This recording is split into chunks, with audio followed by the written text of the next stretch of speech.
All right, good afternoon, Corona Daze Professional Development Group and anyone joining us. I am Danette Edwards, the founder of Corona Daze Professional Development Group. Today I'm excited to host Matt Hall and Tracey Vanasco. They are from HR Soul Consulting, and they're going to talk to us today about the value of emotional intelligence. I hope all of you took the free personality self-assessment. If you didn't, hurry up and download it right now, get the app and do it. It took me 58 seconds, okay? So today, Matt, it was 58 you seconds. Timed it. I like it, you're precise. Today, Matt and Tracey are gonna talk to us about the value of emotional intelligence. They're gonna go over what it is and why it's important, understanding how you are showing up. They're going to go over amplifying your strengths and minimizing your overextensions. And they're also going to talk about how to leverage this understanding to create better results and flourish in a new opportunity. Let me tell you a little about Matt and Tracey. So Matt Hall is the Chief Experience Officer at HR Soul. He has 15 plus years of talent solutions and HR consulting experience. His recruitment career began with the world's largest human resources provider, where he took a lead role supporting several Fortune 500 client companies in the Florida market. This exposure to both high volume operations and support team recruitment projects and niche recruiting served as a foundation in HR and led to a sidestep into accounting and finance talent acquisition with a boutique Tampa search firm. Matt has been heavily involved in championing human resources as the catalyst for change and the future of work with groups like Hacking HR, SHRM, HR Executive Roundtables, nonprofits, and continued education. And we have Tracey. Tracey Vanasco has 10 plus years of diverse recruiting experience. Tracey has developed a knack for seeing beyond a singular job opening and uncovering the true need behind the job requisition. HR leaders and hiring managers alike have relied on her insight to help redefine their organization in a way that improves the team structure and ultimately the bottom line. You guys know me. I'm going to immediately turn my camera off and mute myself and turn it over to Matt and Tracey. Thank you both for joining us. Thank you very much. I'm sorry. We are going to have a dedicated Q&A, guys. So send me the questions on Facebook, drop them in the Q&A in Zoom, and I will get them to Matt and Tracey at the end of the presentation. Thank you. All right. Thank you so much. I am a technophobe, so we may or may not have technical difficulties today, but we're gonna see what happens. So I'm gonna try and share my screen with you now. And hopefully you guys can see. Tracey, can you see the Yes. value of emotional intelligence screen? Yes. Perfect. Then we're already off to a really good start. I got 50% there. We tried this earlier on today and it was not working. So heart in mouth time. So definitely wanted to again, thank Danette. We are extremely glad to be here. I think and you're not here on the screen anymore, but I can see your photograph, what you've done with this group, having been in an international support group is absolutely fantastic. So thank you so much for putting this together. Well played for starting it, making it happen. And we wanted to contribute somehow in the way, with the background that we have in the best way that we possibly can, ideally without repeating what you may have already heard, because we know that you've had a lot of great speakers so far. So I just wanted to kind of draw on the background that we have as recruiters and HR consultants, career coaches. And so today we're looking to talk about the value of emotional intelligence, and we feel like we can bend that to meet the needs of you if you're currently in the middle of a job search and if that's your focus right now. So as I mentioned, we'll go through the items that we're going to cover today. And she mentioned some, so I really appreciate that. First and foremost, we're going to talk about where are we? What day is it? Who are you guys? What is EQ? Why does EQ matter? We use a tool actually called Lumina, and some of you guys have had the opportunity to take that splash. And if you haven't, that is absolutely fine. You can still download the Lumina Splash. You just need to go to our website, hrsoul.com. Super easy. Look for the Lumina Assessment tab. Scroll down, and you'll find the shortcut to download the app.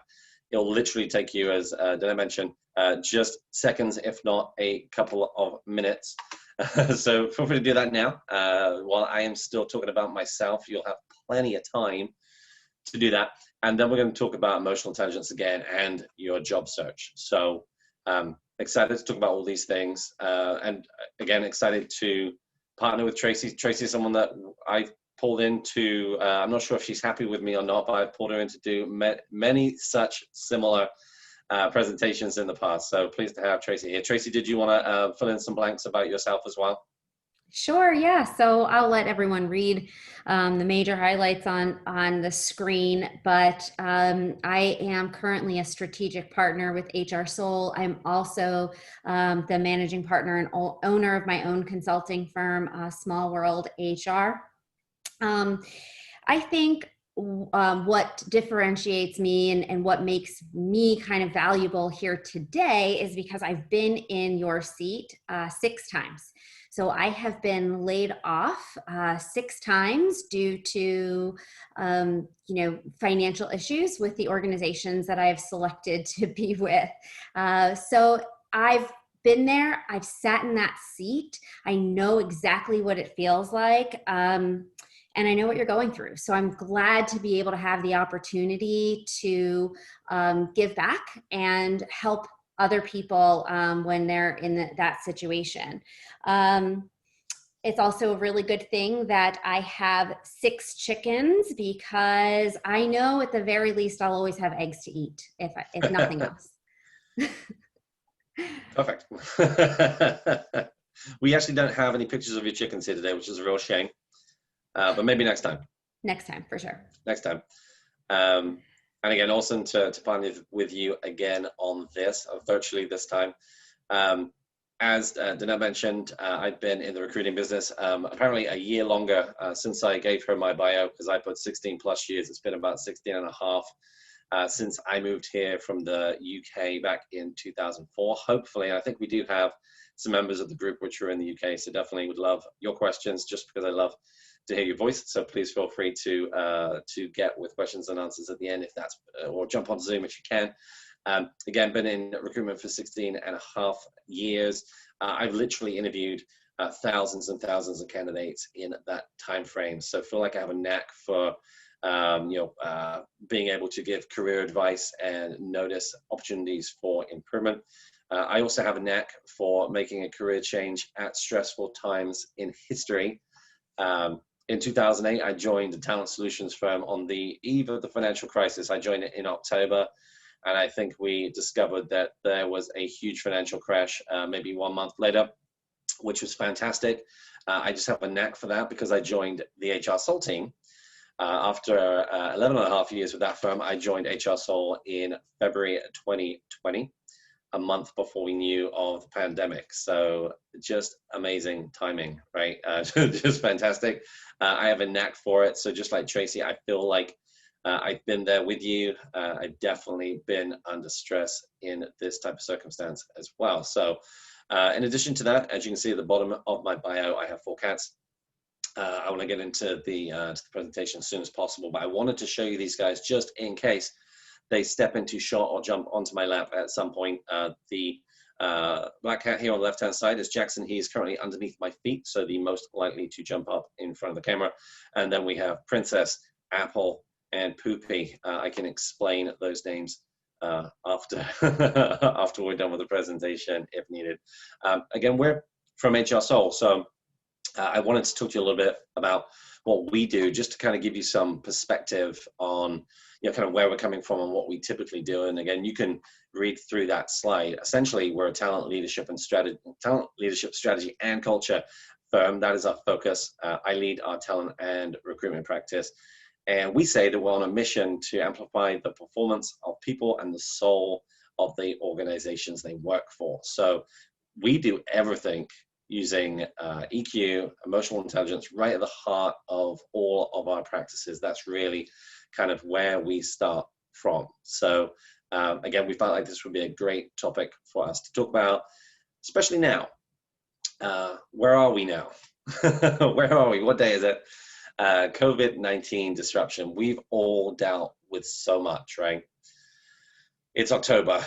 Wow, where did the year go? Absolutely incredible. For my part, just an insane period of time. I'm sure you and everyone else out there in the world, I think it's probably the first time we've all, everyone in every country in the world has probably been so disruptive. We've dealt with so much. I think stressful year is probably an understatement. So all of the bullets on the screen there, you're very familiar with, and all of those have affected me. There are some positives I think have come out of the crisis as well. For example, the greater variety in workouts and locations, which fits into what I am trying to achieve with the future of work and how we can work in results-only work environments. But generally speaking, it's been just a very stressful year. When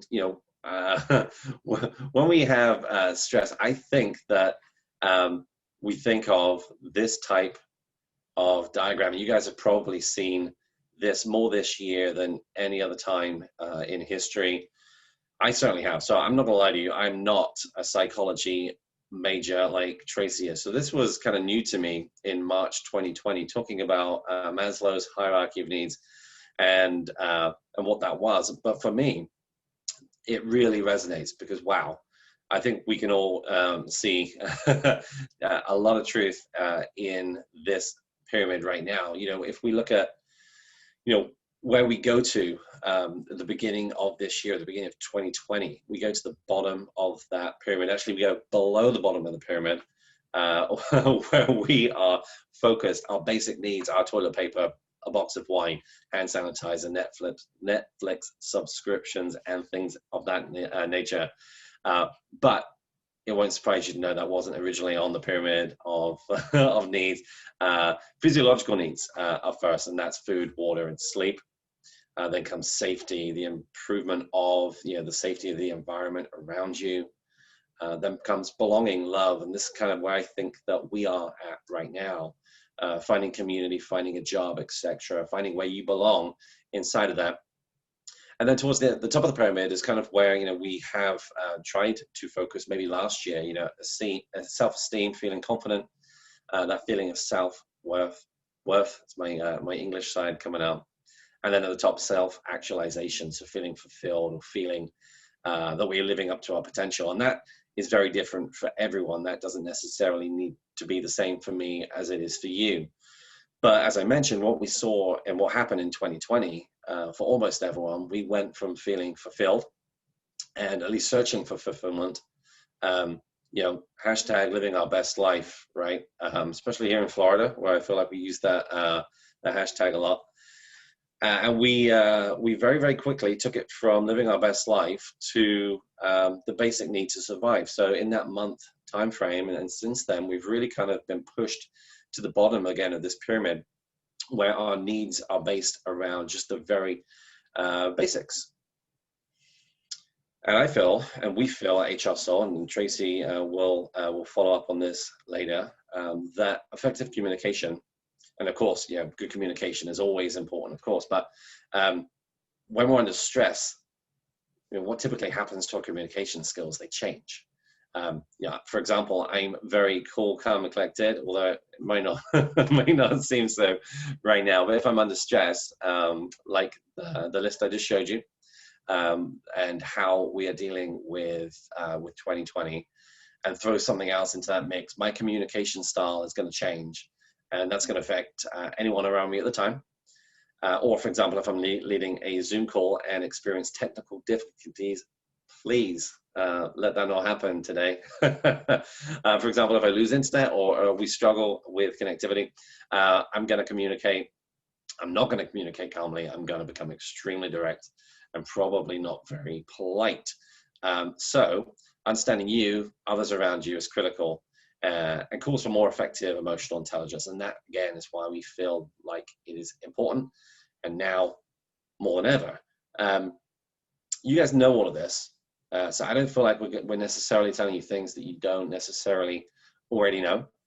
But hopefully what we are doing is providing a reminder and maybe giving some context behind this. So what exactly is EQ? Let's simplify that a little. Let me first say, one key point we need to highlight is that IQ, personality, and EQ are definitely different things. So IQ and personality, we say, and when I say we, I mean everyone, those things are fixed. They can shift up and down a little as you move through life and experiences, but generally speaking, those things do stay fixed. They don't change greatly. However, EQ is a little different and can be learned and adjusted over time simply through awareness, application, and practice. And we've seen a significant shift and focus on assessments or assessing the development and making talent decisions based on an individual person's EQ rather than their skills, capabilities, and experience. We've seen that over the last few years. I'm sure that you've noticed it as well. I think to a sense, to a point, it does tie into what people talk about when they're talking about culture fit and those kind of things. But generally speaking, and I've always said, definitely much more important than what you've done in the past is that type of approach that you're bringing to the role, how you're showing up during the interview, and what your communication skills are like, because we know that that's remarkably important. 4 dimensions of EQ. So when we look at the DNA of strong EQ, and again, you can kind of read for yourself throughout this page here, but we look at 4 key dimensions. And at HR Soul, we build everything that we do, all the solutions that we have, whether that be career coaching, executive coaching, and all the things that we do here, even recruitment actually. We utilize all of these and build solutions around them. So self-awareness, emotional self-awareness, accurate self-assessment, self-confidence, social awareness, which is organizational awareness, service orientation, empathy, self-management, which again, easy to understand, self-control, transparency, achievement drive, initiative, and social management. So how we work with others, leadership, influence, change, teamwork, building bonds, etc. And again, these are all things that are really kind of the heart of everything that we do here, and how we're going to chat about emotional intelligence and the tools that we use and things that you can use are going to be based around these things. What do emotionally intelligent people look like?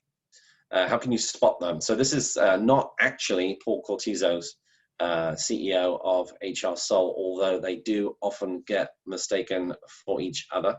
Very, very similar people, though, and incredible people. So this is, again, Michael Scott from The Office, and he would tell you that he's probably incredibly emotionally intelligent. So in his head, he would probably tell you that he shows up self-aware, so publicly admits failure, for example.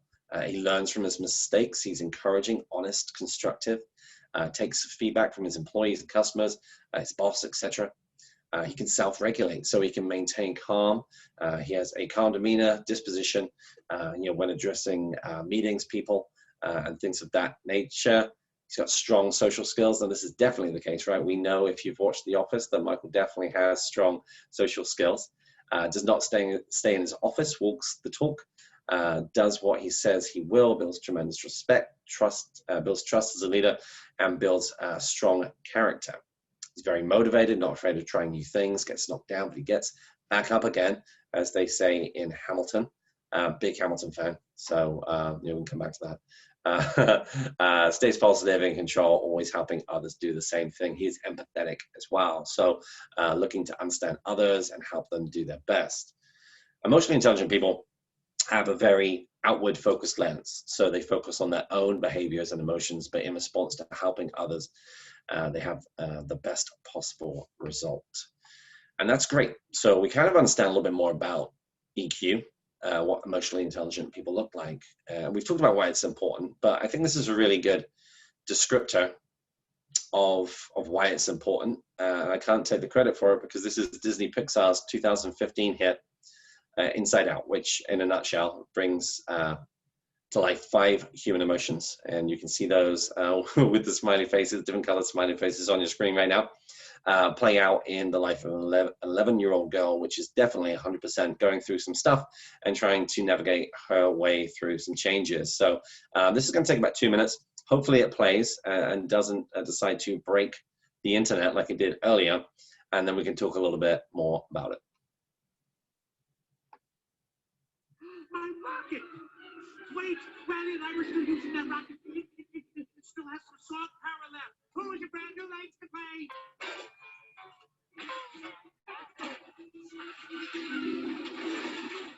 No! You can't hit my rocket to the top. Granny and I go to the moon.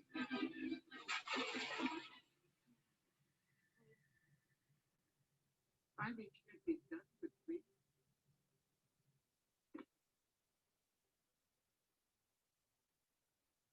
Hey, it's gonna be okay. We can fix this. Need to get back to headquarters. Which way to the train station? I had a whole trip planned for us. Hey, who's ticklish, huh? Here comes the tickle monster. I'm sorry they took your rocket. They took something that you loved. It's gone forever. Sadness. Don't make him feel worse. Sorry. It's all I had left of Riley. I bet you and Riley had great adventures. Oh, they were wonderful. Once we flew back in time, we had breakfast twice that day. It sounds amazing. I bet Riley liked it. Oh, she did. We were best friends. Yeah.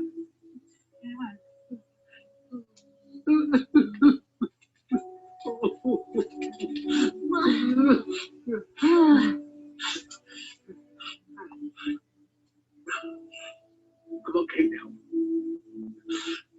Come on. The train station is this way.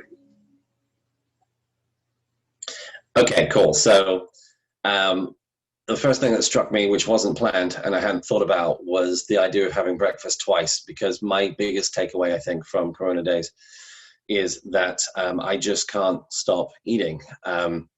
I have first and second breakfast, an afternoon snack, lunch, dinner, maybe twice, an evening snack, etc. So I am definitely all about that. But again, what do we learn from this? I'm just going to see if I can stop it. I can cope with slight technical difficulties. That's absolutely fine. So what do we learn from this? Well, obviously the elephant, whose name I always forget, but Tracey will try and remind me. Tracey, are you there? Can you tell me the name? Bing bong. Perfect, thank you. So the elephant's emotions are not really being seen by Joy, right? She's not tuning into the emotions, the current needs, and she's not adjusting her own emotions and behavior or approach to help him. He's actually making the situation, or she's actually making the situation worse and dialing him up even more. We use that phrase, dialing up and down, and this is a good example of that, dialing him up even more. So not great emotional intelligence used or noticed in this scene there, but what happens next? So Sadness, who I do know the name of and is the blue character, has incredible EQ. She's using tremendous skills, EQ skills there, tuning in completely to the elephant's emotions. Bing bong, am I right? Perfect. Using empathy, listening, giving her whole attention, seeking to understand how and why he's feeling the way he is. And by adjusting her own behaviors and approach, she's able to make him feel better, feel validated, and yet still, keep the project, in this case, the mission moving forward and moving forward quickly. So just a great example of how completely different emotions, behaviors, and approaches used can have completely different outcomes. So we love that clip. We use it anytime we're talking about EQ for sure. And that, in just a very quick segment, is why we feel like EQ matters, which is great. And again, you're now thinking, perfect. So I understand EQ. I already did, Matt. That's fantastic. I understand that it matters. I understand there are things I can do about it. And what we want to do next is kind of tell you about more tools that we use. And Tracey will talk about tools that we use and ideas that we have for how you can improve your own EQ.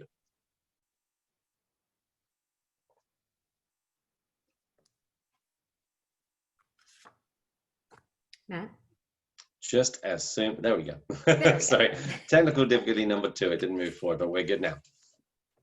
Awesome. So thank you, Matt, for that great introduction. And I'm really glad that you brought up the hierarchy of needs because when we're put in a stressful situation, for example, a pandemic, loss of a job, underemployment, stress at home, whatever it is, EQ is often the first thing to go. So we're more worried about toilet paper and not getting sick than we are about our emotional intelligence. And effective communication becomes challenging when tensions are high, and it's really important to be able to dial up your EQ. So the tool that Matt has alluded to is called Lumina, and hopefully you guys have all had a chance to play with it. But there are other tools on the market. You may have experienced them or heard of them, Predictive Index, DISC, Insights, for example, and they're all really good tools. What distinguishes Lumina is that it was created from a desire for something different. And the feedback that we get from our clients is that this tool picks up where the others stopped. It's an innovative approach. There's a holistic approach, and we measure how much or how little of a specific behavior you're using. You have the ability for all of them. Every single one of these traits lives inside of you, but it's what you choose to use, and we are able to measure precisely what you use and what you don't use.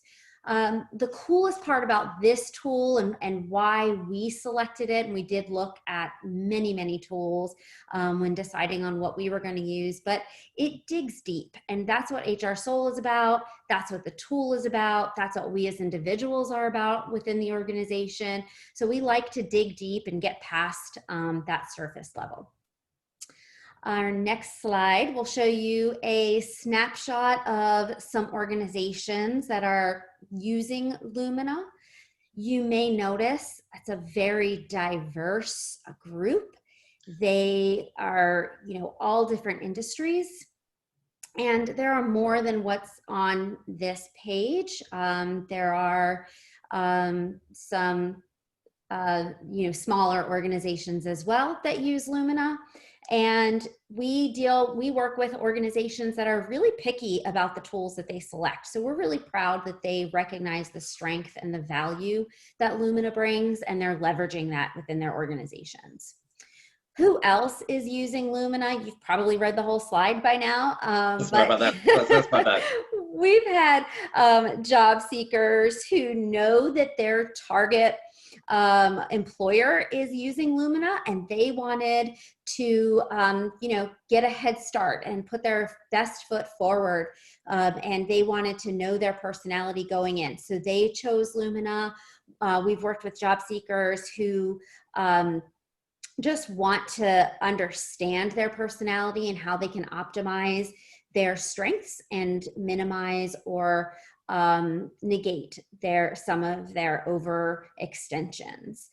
We use this tool as well for emerging leaders, executives and coaching programs, employee engagement, employee relations, and team building, because if you look at it, it's fun. It's a really cool tool to use. So at first you feel like you're just playing, but in reality, it is getting deeper than just, it's not a game at the end of the day. It is a really effective and powerful tool.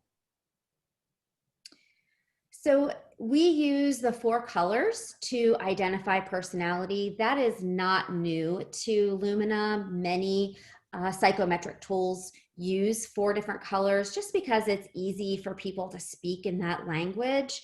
And it's important for us to recognize what's going on within ourselves. How do we show up and communicate? How are others that we're around, how are they doing the same thing?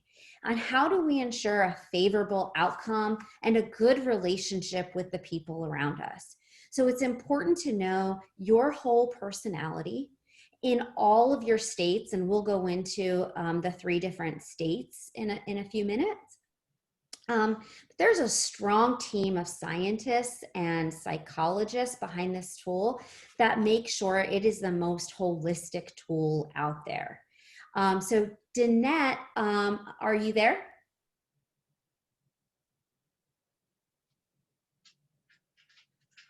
Yes, I'm here. Let me Awesome. just, okay. Would Sorry. you like to share your colors? We have them up on the screen, blue, green, yellow, red. What was your order? Okay, so let's see. Of course, I closed it. So where do I see my order? So you should, I don't have it in front of me, but you should On the be able wheel? to just, yep. Okay. So, I am not sure, Tracey, because I have a little of everything. So is it? Yeah.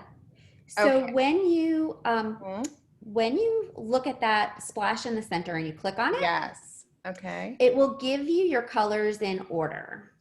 So at the very top, you'll see a percentage, what percentage of that you are. All right. And then you can spin the wheel okay. and go to the next one down and the next one. All right. So I'm 100%. Is that yellow, green, inspiration driven? Yellow. Mm-hmm.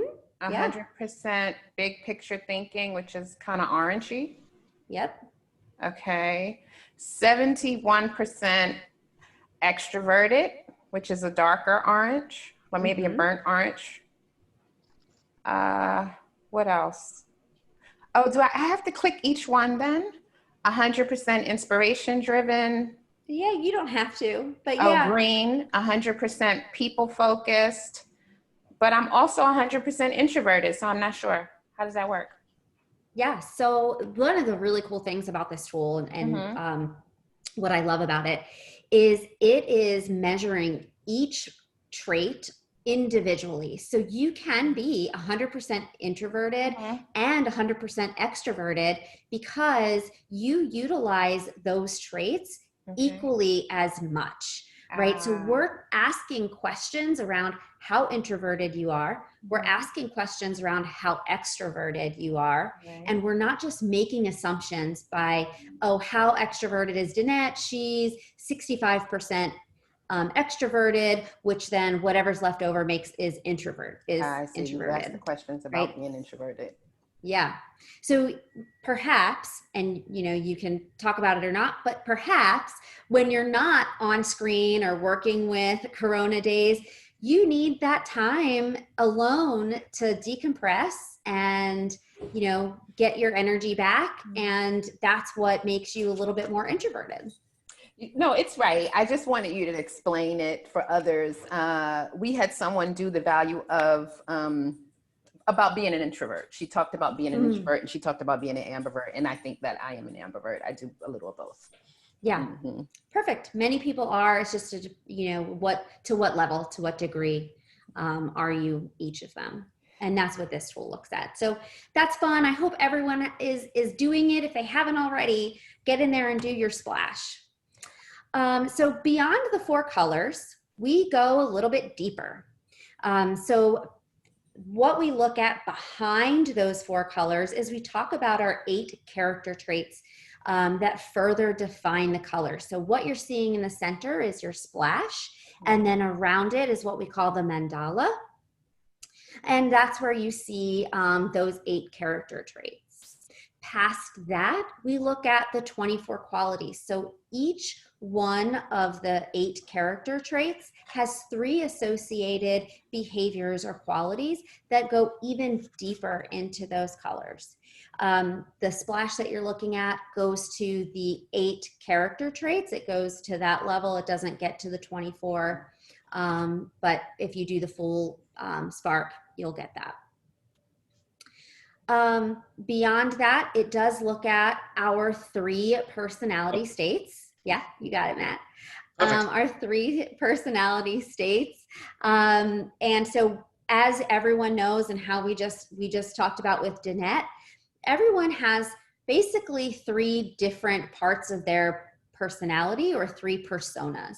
The first being your underlying persona. That is who you are at your most comfortable. That is when you just let your hair down and you can relax.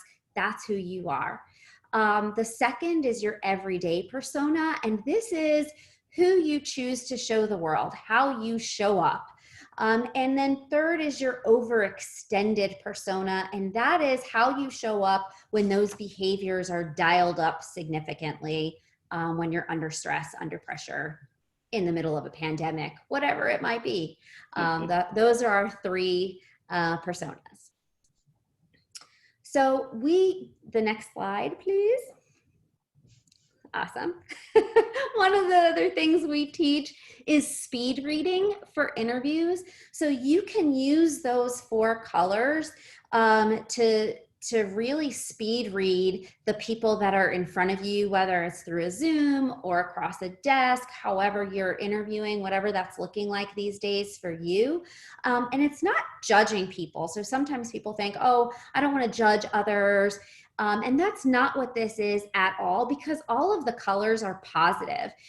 So your blue is positive, your green is positive, your yellow is positive, your red's positive. It's just all different traits and how people, how they interact and how they show up in the world. So you can use behavior to read a personality. And once you know the 4 colors, you can quickly identify other people's personality, and you can adjust your behavior accordingly to match theirs. So if you have someone in front of you who's really down to earth, you're interviewing with someone who's very, very blue, they're down to earth and they're evidence-based. Whenever you're interviewing with them, you want to be sharing stats, numbers, you want to be giving them details. That's what they're looking for, and you want to meet them where they're at, so that you can, show them that you have that information, you have that EQ to be able to match where they are. It's really critical for EQ that you know how to speed read people, because if you don't know how to do this, you may not have the best possible outcome with that individual. You may not have the best relationship with them. So you need to learn to adjust yourself based on what those people are putting out and understanding those colors. We also teach those colors under stress, which is what we've been referring to as overextensions. What you're seeing here are descriptors of where the colors go when they're dialed up significantly. So if you significantly overextend in blue, these are the traits that are going to come out when you are in a really stressful situation. That report, as I mentioned, the full report will go into the overextensions. It actually focuses a lot on them.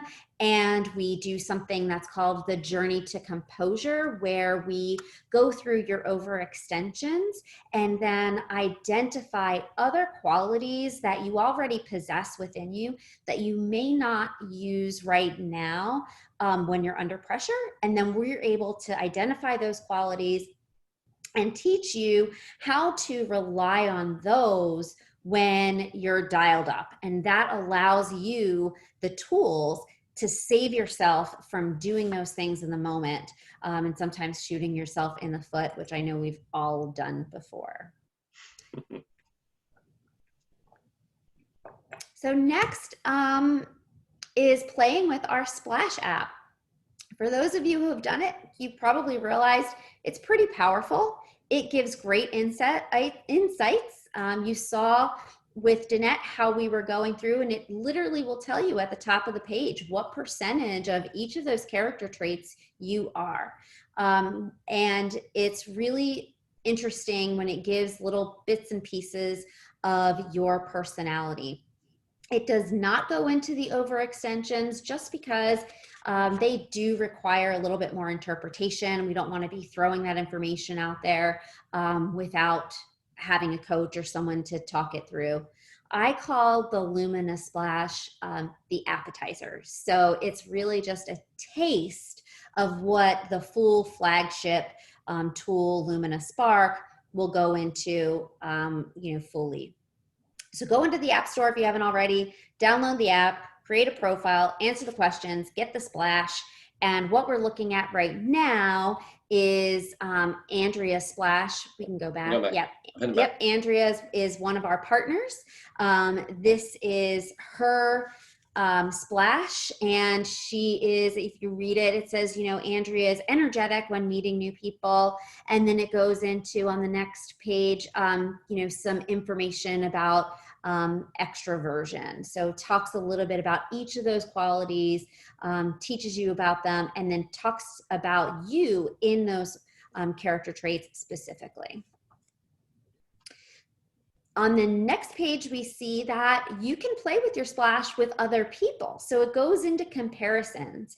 And on this one, you see Andrea and Paul. Paul is also one of our partners, happens to be Andrea's husband. So their two splash photos there, they're overlapped and overlaid on each other. So you can see what part is Andrea, where her strengths are, and then what is Paul and where his strengths are. And then it will go into some comparisons on each of the 8 qualities. So you can go around and do that. So have someone else do it, play with it. It's a great tool for your family. I sat down when I got the tool, sat down with my husband and my kids, and we all did it. And at first we just laid our phones out next to each other and, hey, I'm this and I'm that. And, oh, that really makes sense because you do this or whatever. So it's actually a lot of fun to do it as a family activity or with your friends over a drink, whatever it is. Just, play with that splash tool. It's a lot of fun. It gives you a lot of information.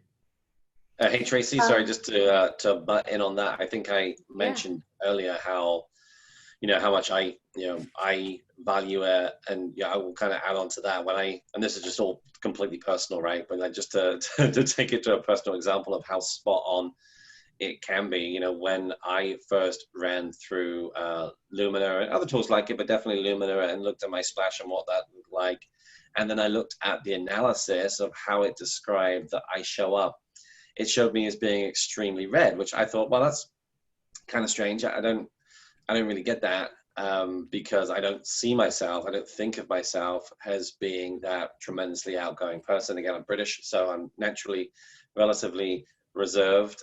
Again, like Danette, I can be on a webinar, but I would say that I'm just naturally relatively introverted. So a large red splash was definitely pretty shocking for me. But then when it went into the breakdown and really kind of talked about how I act, how I react, and for me that's kind of like the key, right? Because it's giving you just really firm examples of how you show up and the things that you do.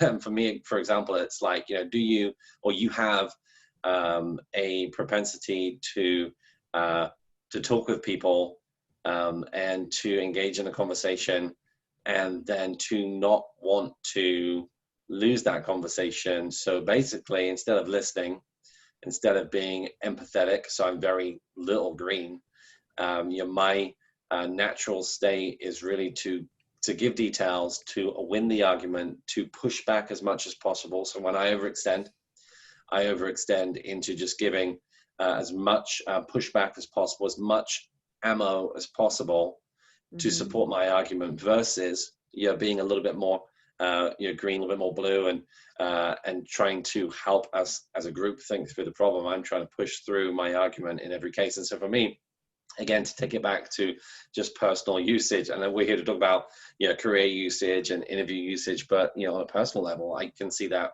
I can see how I do that on a day-to-day basis with my significant other. And once I had that information, it was really helpful, because then I knew when I was dialing up that it was happening. Because I'd been through it, because I thought about it, I actually knew that it was happening. So then I can actually check myself and think, hey, whoa.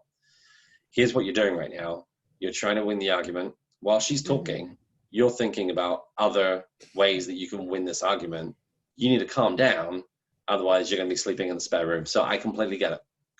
Yeah. I love it. Love it. Yeah. Totally. And, my husband and I are total opposites too. So I'm super, super yellow and a big picture thinker. And I got all these great ideas and, what we can do, and more chickens and all of that stuff. And my husband is very, very blue. So he's detail oriented and he gets into the weeds. So, no more chickens, not with the price of grain these days. No way. Well, right. So I'm like, we need more chickens and we need a bigger coop and we need this. And, my husband's like, well, where are you going to put that? And how are you going to maintain that? And what are you going to, so, and then I'm like, oh, you just took the wind right out of my sails. But it's a good way to understand your partner. And, I understand that that's the way his mind thinks. He thinks in details, and my mind thinks big picture and, just kind of floating out there with all my big ideas. So it's interesting to see how that is. And then we can tell each other, hey, you're being too yellow or you're being too blue. And it's really changed the way we communicate. But for job seekers and let's just rein it back in. Bringing it back in. Putting EI and Lumina into immediate action, I would encourage you to play with the free Splash app, increase your self-awareness, go through each one of those, and take a look at it and check it out. Does that feel right to you? Is that accurate? Do you do these things? Do you feel like you're extroverted, whatever that is? And start to dial up your own EQ. Have your friends and family download the free app, play with it together. Like I said, we did it as a family. It was so much fun. We had a great time doing that. And then you start to recognize and tune into your own behaviors and emotions. One of the things that I find fun lately is guessing other people's colors. So when I talked to Matt, when I first started doing Lumina, I guessed his colors. I'm like, are you this? You must be this. You must be red. Because you're always just getting things done. So, definitely give yourself an opportunity to play with that, guess other people's colors. And that gives you the ability to adjust when you're in an interview because you've already practiced that on other people in a non-stressful situation. But be flexible with yourself, be empathetic to the needs of others. We're all under a lot of stress. It's a tough time right now. So recognizing your overextensions doesn't give you free license to behave badly, if you will. So you know what your overextensions are, identify those traits that can counterbalance those overextensions so that you can come from a place of empathy, so you can come from a place that's going to get you past the conversation at hand, and you're going to be in a much better place because nothing good happens from an overextension. All right. Next. Awesome. So how we use Lumina to coach you. So obviously Lumina is the basis of everything that we do, whether it's career coaching, executive coaching, employee engagement, HR Soul. We live and breathe the Lumina tool. So you would have an opportunity to do that full Spark portrait and look at those 24 characteristics and the overextensions. We focus on your strengths and offer suggestions to dial down those overextensions. And you don't have to work with us. Work with any coach. Work with somebody that can help you with that EQ portion of, not just life, but interviewing. So you want to work with someone who can help get you there, just like when you're working with a personal trainer at the gym. It's not enough to pick up the weight and put it back down. You really need to have a level of mastery and work on that and flex those muscles and the right muscles at the right time. So that's what it's all about. You can use any tool, you can use any coach, but it's just really important that you dig deeper and not just leave it at, that surface level. But I have really enjoyed talking with you about Lumina and EQ today, and I hope you got something out of the presentation. I'm going to throw it back to Matt now. Thank you. Just pulled up a quote for you by Daniel Goleman, who is one of the godfathers of emotional intelligence and has literally written all of the books on the subject. And he said that CEOs are hired for their intellect and business expertise and fired for the lack of emotional intelligence. So it kind of goes back to what we were talking about earlier in terms of how people are now hiring and retaining staff and how important it is.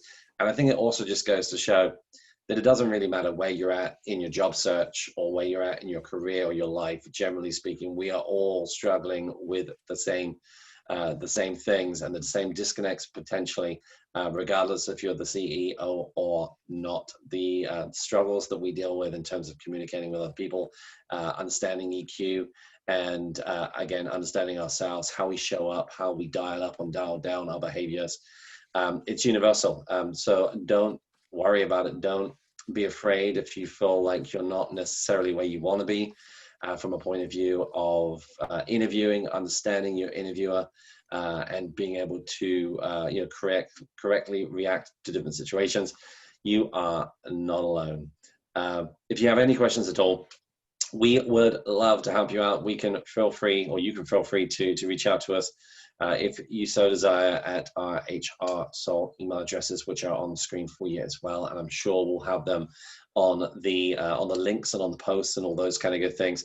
Regardless of how big or small the question is, if you don't feel like chatting about it now, we can definitely help you out at a later date. We're also just incredibly open to just giving other resources, other introductions, and I've got incredibly large networks for us, definitely across the United States. I know there are international people on the call today as well, but definitely open to giving any type of introduction or help that we can. So thanks so much. We really enjoyed it, and we'll stick around. So if you have any questions, anything that we can help you with, feel free to ask.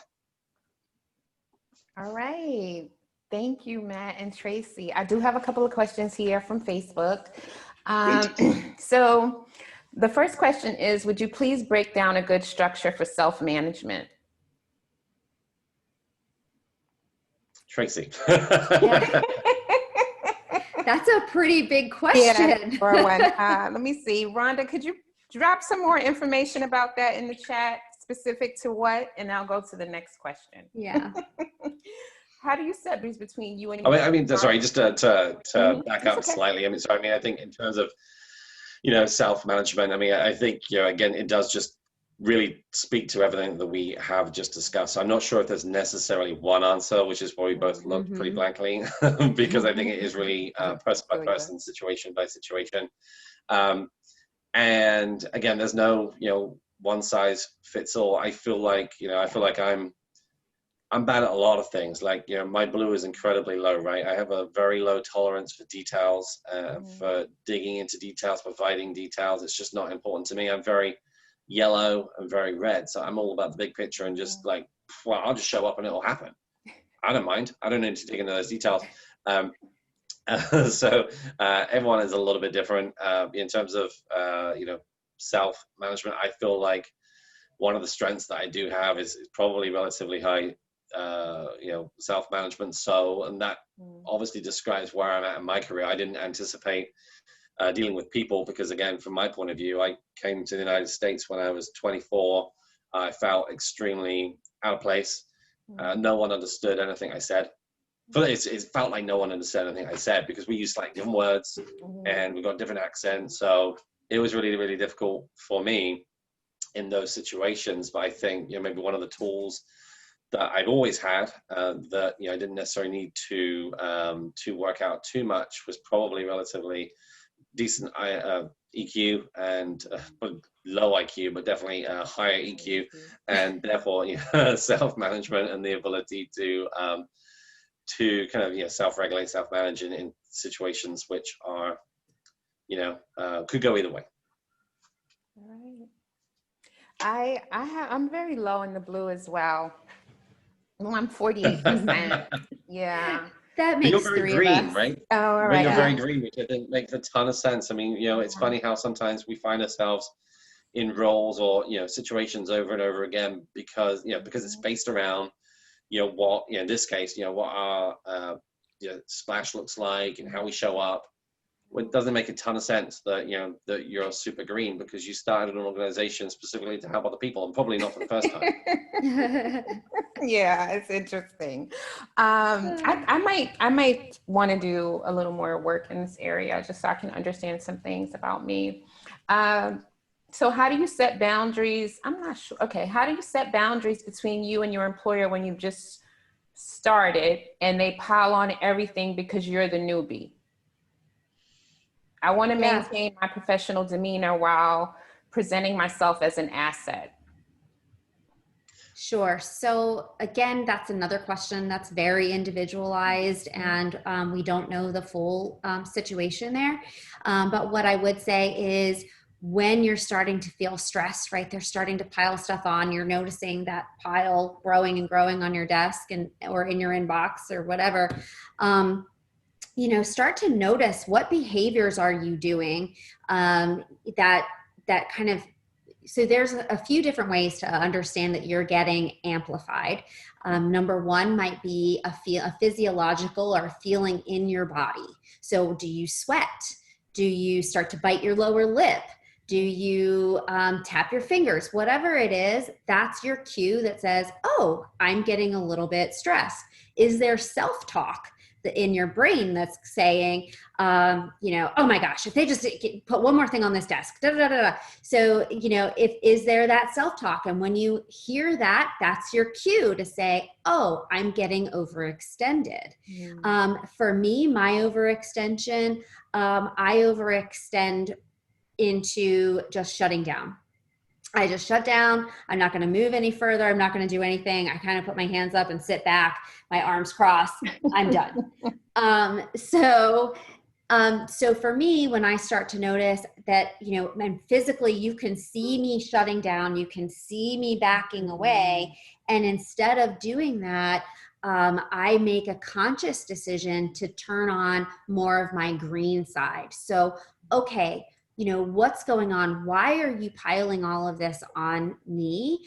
What's happening within the organization, and how can I be of service to help us think of a better solution?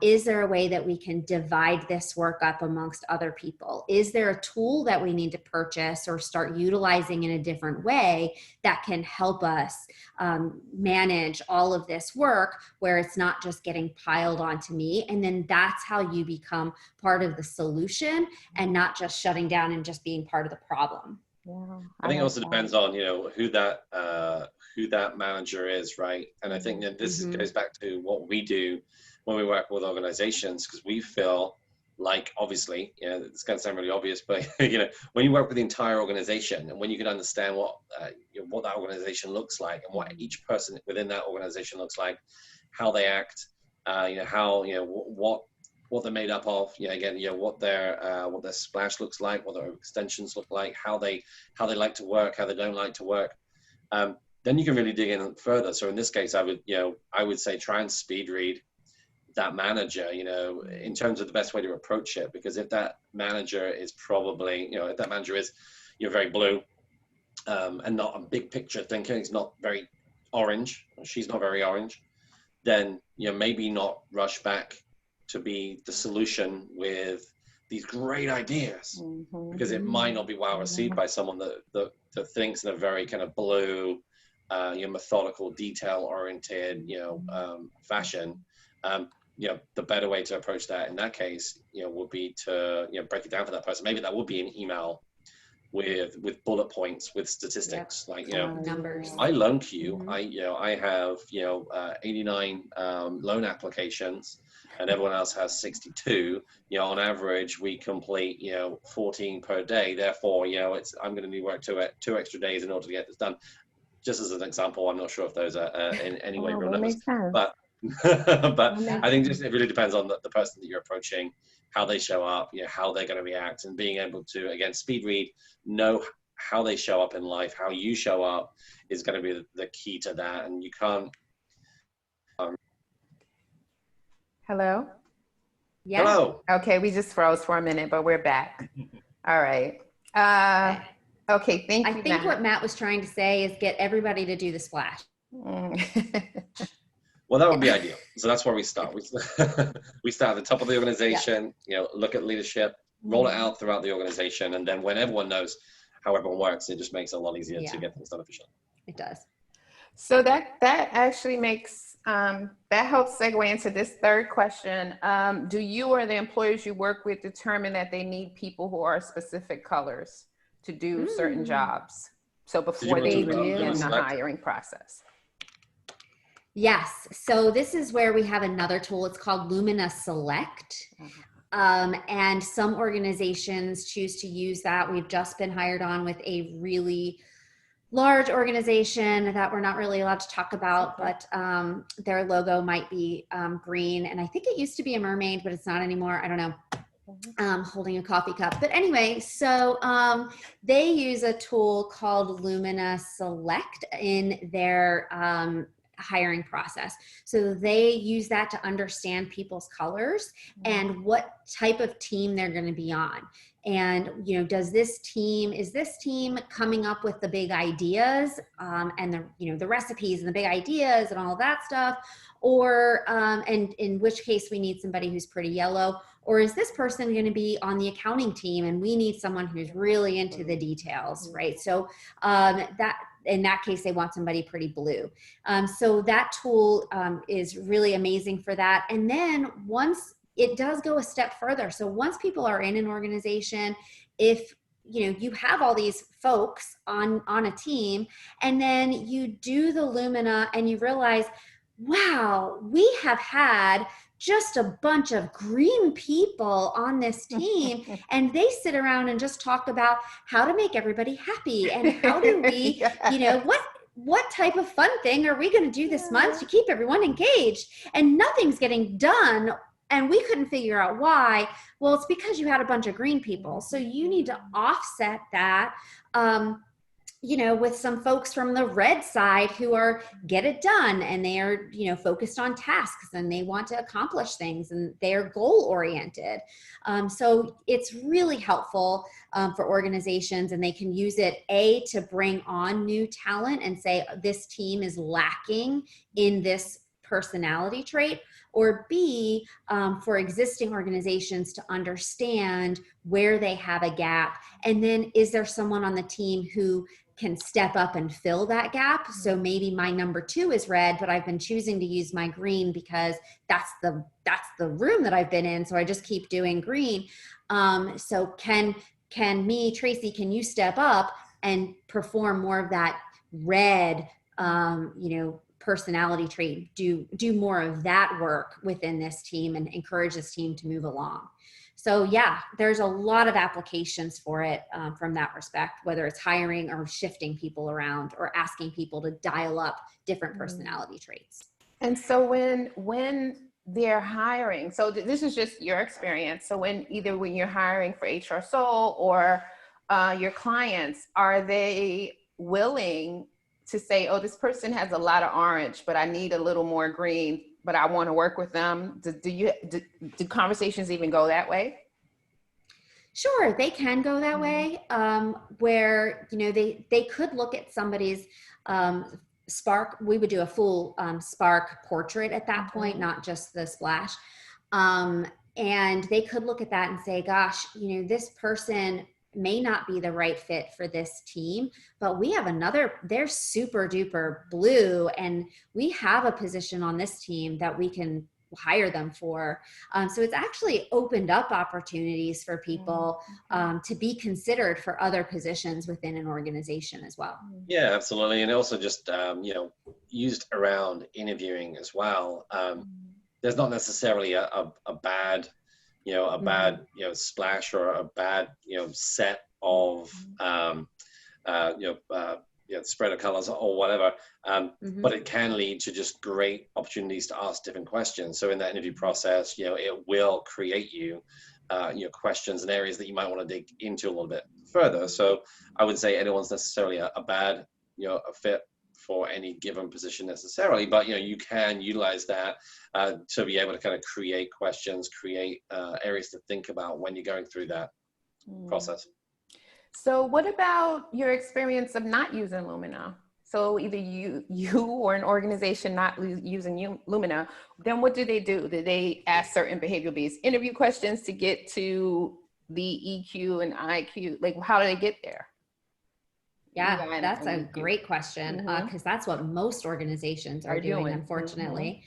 And that's exactly what they're doing, is they're asking a lot of questions, and they're digging into your background and what have you done in the past, and what has your experience been like. And you might hear people, recruiters or hiring managers, asking questions about, tell me about challenges that you've had on teams, and tell me about your weaknesses or your failures, because that's where they're trying to gauge what your strengths are, and if your personality is a match for that team, or what your strengths are is a match for that team, and the gap that they currently have.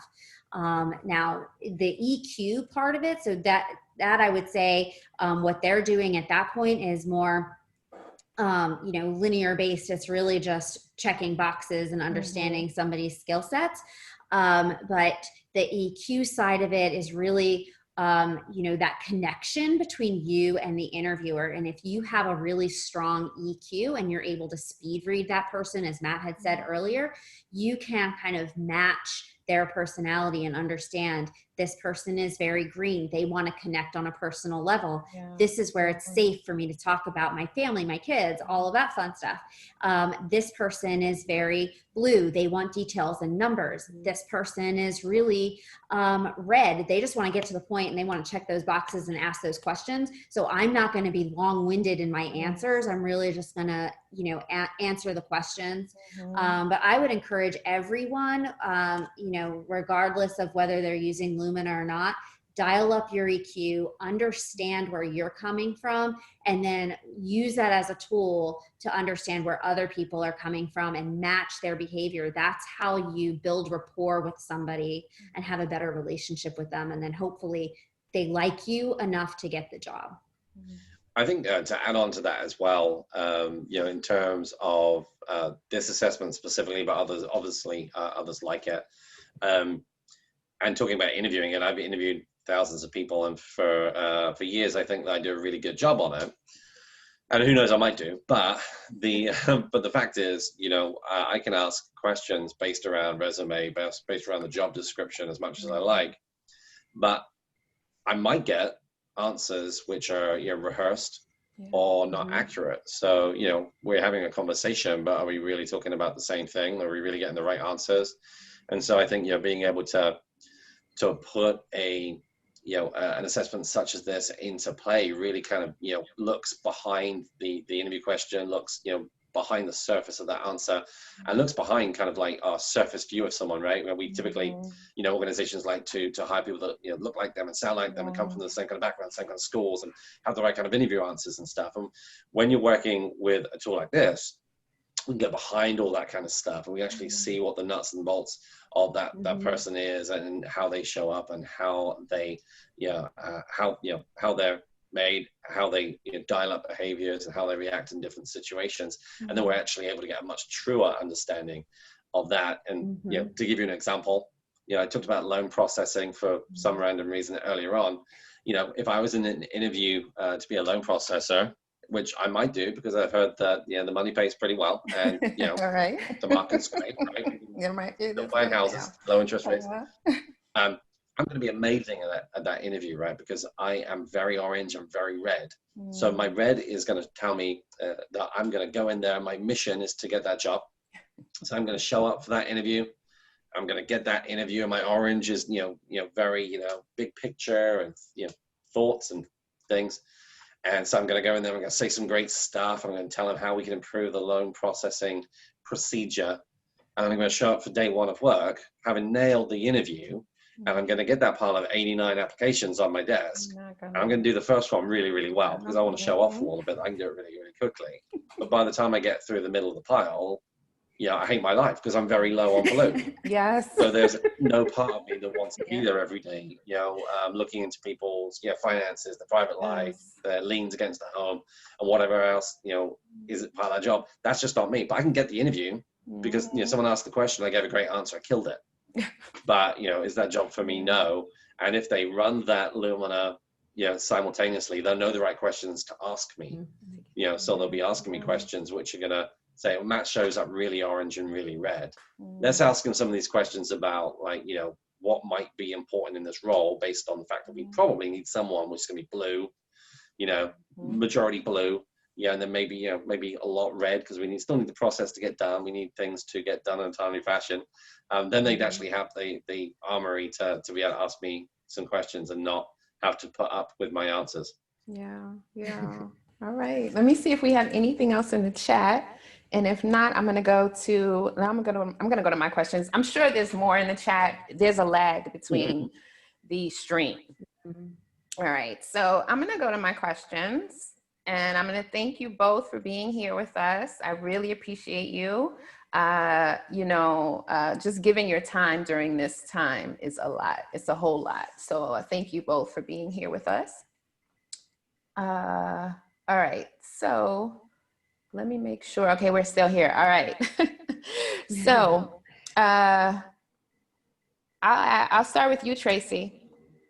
Okay.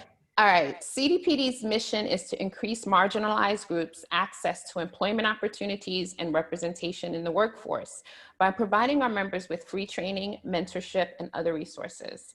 CDPD was created in response to record unemployment and underemployment rates stemming from COVID-19 pandemic.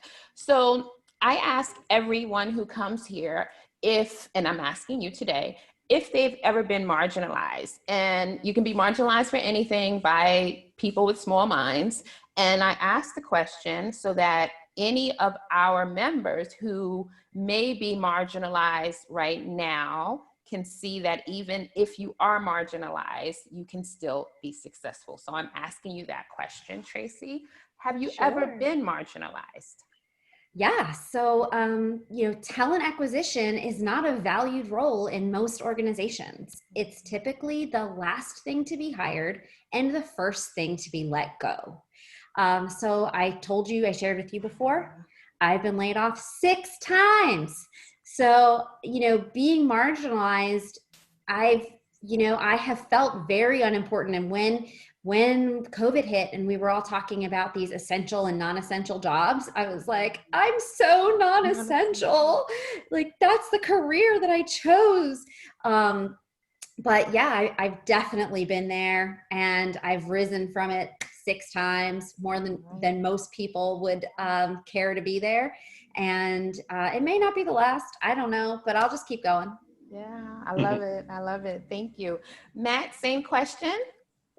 That's a really hard question. I have to think pretty deeply about it. My first reaction was no, not really. I mean, I definitely feel extremely privileged.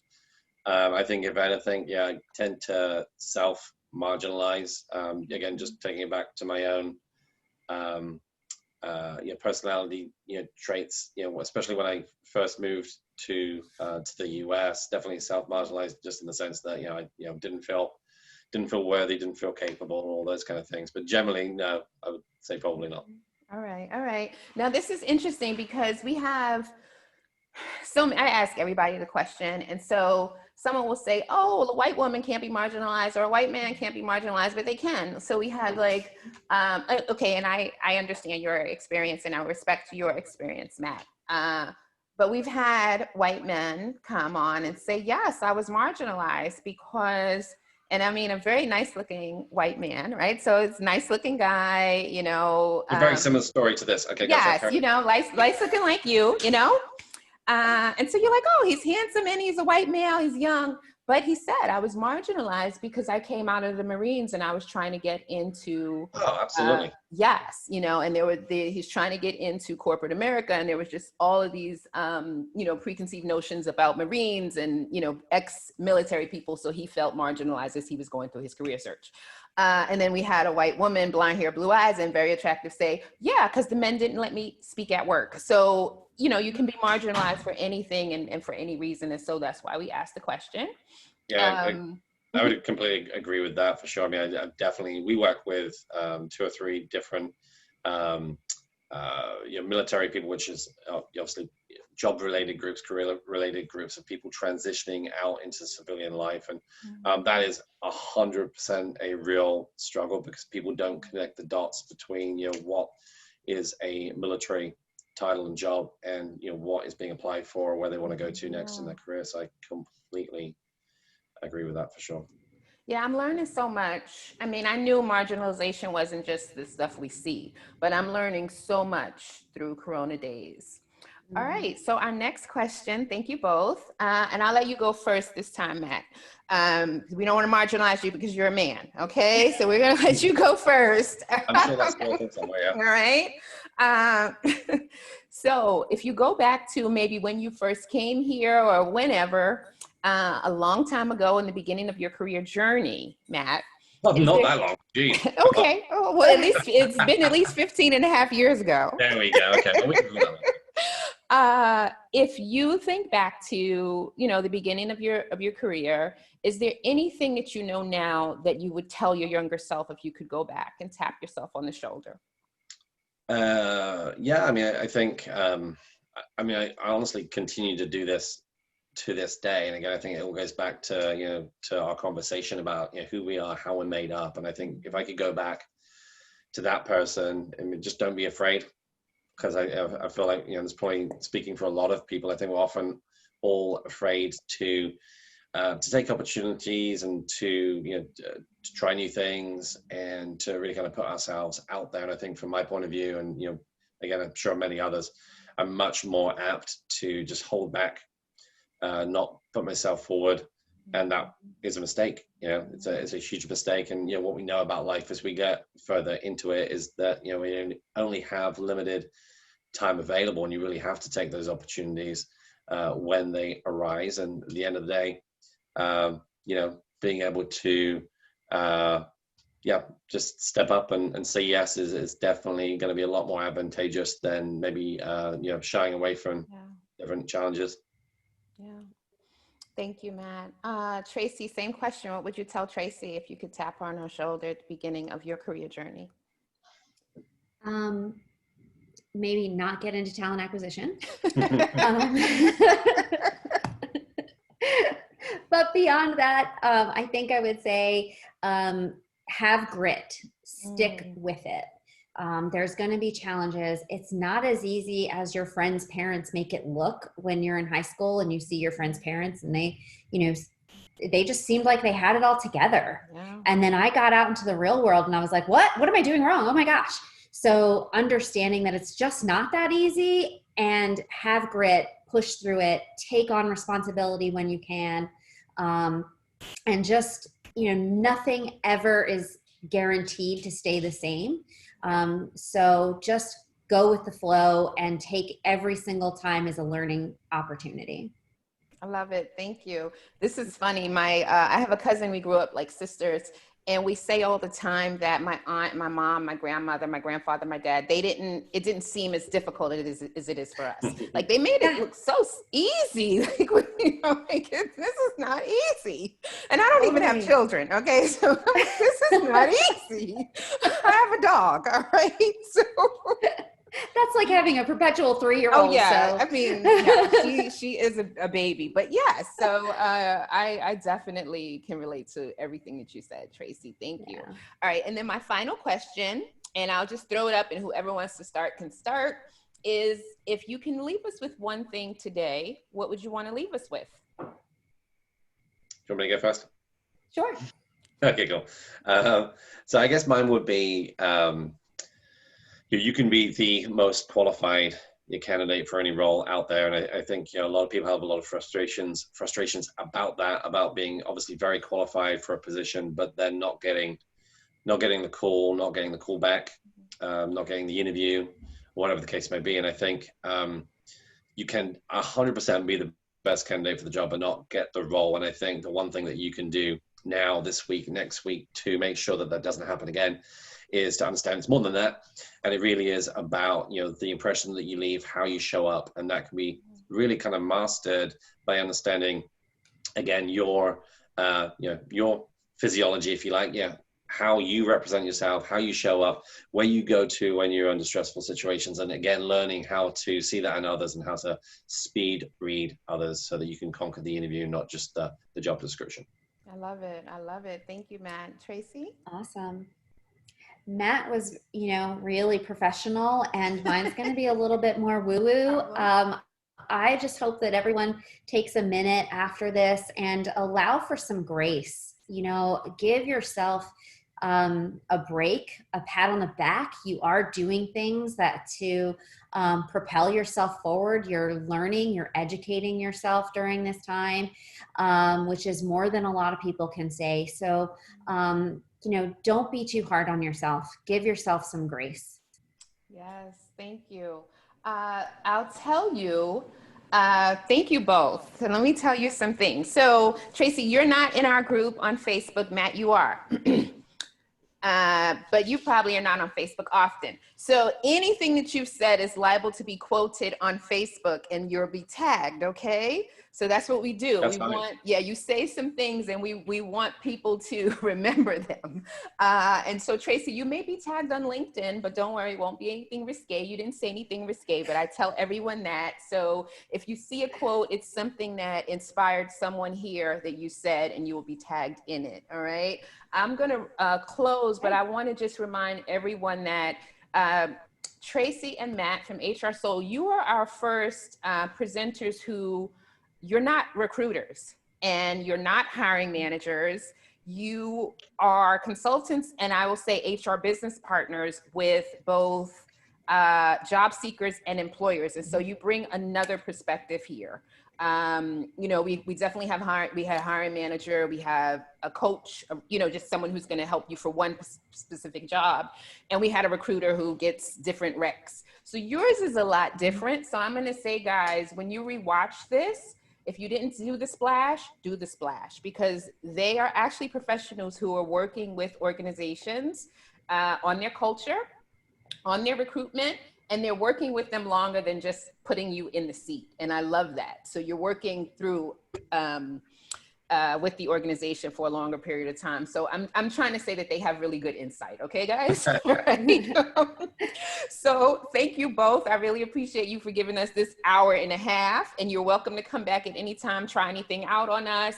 And people will reach out to you to connect, but they need to tell you that they are from Corona Daze Professional Development Group. Okay, no blind connections. Thank you both. I appreciate it. We love connecting. Thank you. Bye-bye. Thank you very much. Thank you for having us. Bye. Thank you. All right.